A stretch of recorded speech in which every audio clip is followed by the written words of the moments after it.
Oh wow, Nomus, your old printer's fast. It did this Benchy in 48 minutes. And I mean, it looks good, right? The new printer at way higher quality settings is gonna do it in 19 minutes.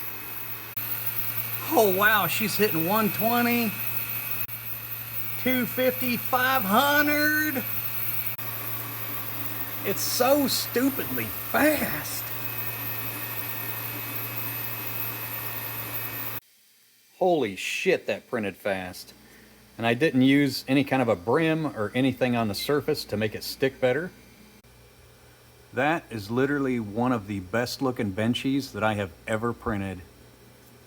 And it finished in 18 minutes.